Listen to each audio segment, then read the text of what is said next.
ഇത് മാസ് മോട്ടോഴ്സിൽ നിന്നാണ് നമ്മുടെ ഹീറോൻ്റെ CD ഡീലക്സ് വണ്ടി.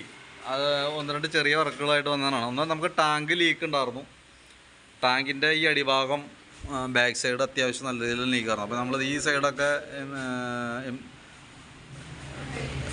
EM വെച്ചിട്ട് ഫുള്ളായിട്ട് അടച്ചിട്ടുണ്ട്. ഈ സൈഡ് ഇവിടെ ഉണ്ട്, അതേപോലെ ഇതിൻ്റെ അടിഭാഗത്തൊക്കെ ഉണ്ട്, ഈ സൈഡൊക്കെ ഉണ്ട്. ഒരു പ്രാവശ്യം ചെയ്തതാണ്, പക്ഷേ വീണ്ടും ആ സൈഡൊക്കെ ലീക്കേജ് ഉണ്ടായിരുന്നു. അപ്പോൾ അതേ ആ സൈഡിലുണ്ട്, ഈ സൈഡിലുണ്ട്. ഇതൊക്കെ ഒരു പ്രാവശ്യം ചെയ്ത് നമ്മൾ. ഇപ്പോൾ ഇതൊന്നുകൂടി ചെയ്യേണ്ടി വന്നു. ഈ സൈഡ് ഒരു സൈഡ് മൂല ചെയ്യേണ്ടി വന്നു. പിന്നെ ബാക്കിലായിരുന്നു മെയിനായിട്ട്. ഇത് ഇവിടെ ഫുള്ള് ഇത് മൊത്തത്തിൽ തുരുമ്പാണ്. ഇതിപ്പോൾ മൊത്തം തുരുമ്പായിരുന്നു. ഞാനിപ്പോൾ അത് ഒരു കോട്ട് വെറുതെ പെയിൻറ്റ് അടിച്ചിട്ടുണ്ട്.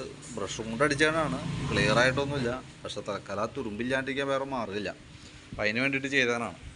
അതിനുശേഷം നമ്മൾ ഈ രീതിയിൽ തന്നെ ഫുള്ളായിട്ട് അഴിച്ചൊന്ന് വാട്ടർ സർവീസ് ചെയ്തിട്ടുണ്ട്. അതിൻ്റെ ഉള്ളിൽ ഫുള്ളായിട്ട് ചെളിയായിരുന്നു. അപ്പോൾ അതൊക്കെ ഒന്ന് വാട്ടർ സർവീസ് ചെയ്തിട്ടുണ്ട്. പിന്നെ അത് എവിടെയൊക്കെ അത്യാവശ്യം തുരുമ്പുണ്ട് അവിടെയൊക്കെ ഒന്ന് പെയിൻറ്റ് അടച്ച് ചെയ്തിട്ടാണ് നമുക്കത് സെറ്റ് ചെയ്യാനായിട്ട്. അതുകൂടാതെ നമുക്ക് അതിൻ്റെ സൈഡിലത്തെ സൈഡ് കവറൊക്കെ പൊട്ടി കിടക്കാറുണ്ട്. അത് നമ്മൾ മാർട്ടിനേഴ്സ് പറഞ്ഞിട്ടുണ്ട്, അത് നമ്മൾ മാറ്റണുണ്ട് കൂട്ടത്തിൽ കേട്ടോ. പിന്നെ എഞ്ചിൻ ഓയിൽ മാർട്ടിനേഴ്സ് പറഞ്ഞിട്ടുണ്ട്, ഓയിൽ ചേഞ്ച് ചെയ്യുന്നുണ്ട്. പിന്നെ ആക്സിലേറ്ററിൻ്റെ കേബിൾ റൈസിങ് അത് തിരിച്ച് ഞങ്ങൾ റൈസായിട്ട് എടുക്കുക. അപ്പോൾ ആക്സിലേറ്റർ കേബിൾ ചേഞ്ച് ചെയ്യുന്നുണ്ട്. ഇത്രയും വർക്കാണ് നമ്മളോട് പറഞ്ഞേക്കണേ.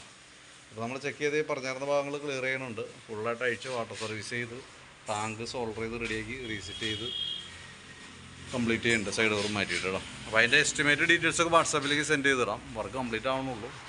വർക്കൊന്ന് ഇന്നത്തേക്ക് ക്ലോസ് ചെയ്ത് തരാം കേട്ടോ.